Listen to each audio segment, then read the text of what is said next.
Let's talk about a thing that's close to my heart that I've been working for over the past year or so, helping people around the world become aware of today, which is World Vitiligo Day. Now, we chose today because it's the June 25th, and it's the anniversary of the death of Michael Jackson. He died at the age of 50, and Michael Jackson actually had vitiligo, and I talked about my own struggle with vitiligo, and as I go around the world, and I have been around the world in different locations to talk about Michael Jackson, you see the difference in his skin when he, before you can notice vitiligo to after. That's the differences. And my book came out in '07 called Turning White. We've talked about that on the air, but since then a lot of people have been wondering what I've been doing.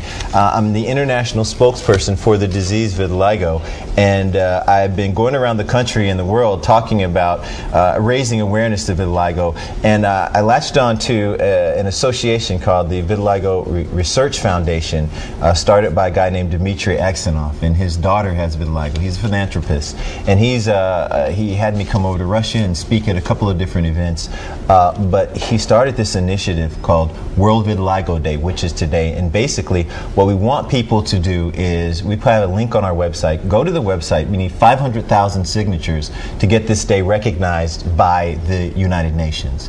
So we're going to lobby the United Nations, but I've gone to Italy, to Spain. I've been to Russia twice to talk about the disease, not to mention all around this country. So I don't talk about myself much when it comes to having vitiligo, but obviously I have a disease that makes my face and hands very different. It's called vitiligo, same thing Michael Jackson had.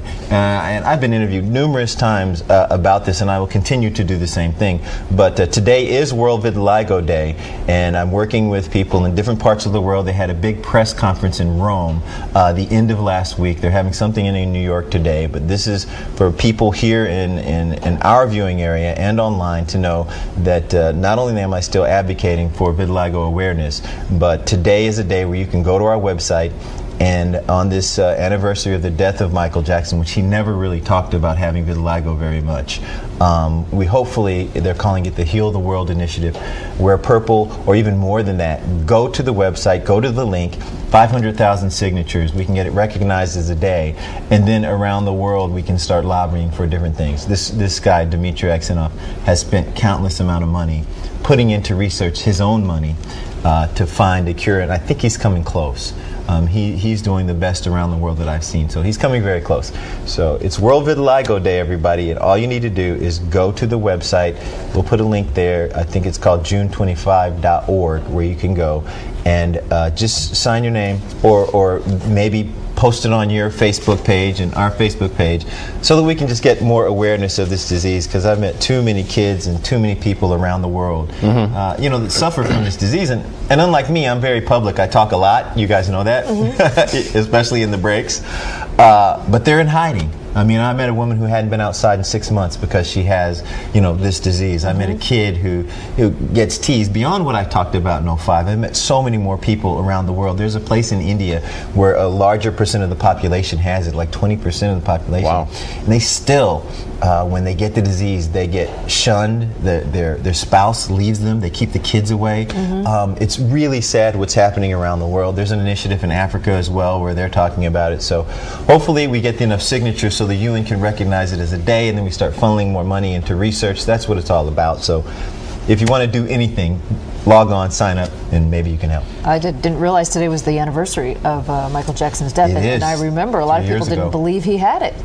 Right. It's really weird because I go to speak at these different events, and I've become a motivational speaker for everybody who didn't know, but I'll talk about this more at a later date about me. But really the day is about Michael Jackson. But as I go around the world talking about vitiligo, every time somebody says, do you really think he had it? And I'm like, yes, he had it. And people who see me walking around without makeup on, you guys have seen me, of course.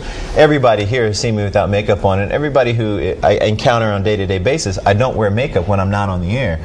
And it's shocking. I had lost completely all of my pigment, just like Michael. My face was exactly his color. Now it's starting to come back with something that Dmitry Aksenov, the guy, the philanthropist from Russia, tried for his daughter. He said, you have to go and try this. So I went and tried it. You guys know I had 3 weeks off. You guys might know as well. I had 3 weeks off. I went to a different country to try this treatment, and it's working. So I'm going to talk about that coming up in a couple of months once we get a date on when to talk about it. But yeah. Full disclosure between friends and coworkers. Yeah. I didn't want to ask you about that because I didn't want to run the risk of you saying no, it didn't work or it's not working. So just so you know, I haven't inquired about that. Thank you. Because I didn't know how to broach this. I'm glad to hear that it's working. I'm like relieved for you. And you know how you approach things with like cautious optimism. Because I don't know what's going to happen, and I talked to Dana about one our day boss. maybe. Oh yeah, our boss. One day about coming on the air without makeup on again, and just using white makeup instead of dark makeup because I have to cover so much at this point. So the story today isn't about me, but maybe in a few months we're going to have this story to talk about exactly what's happened since I did that other story about 5 years ago. But yeah, it's working, but I'm still keeping my fingers crossed, and I'm still under the treatment from the doctor that I'm trying. Incredible. Yeah, Good we'll for see. you. Thank you.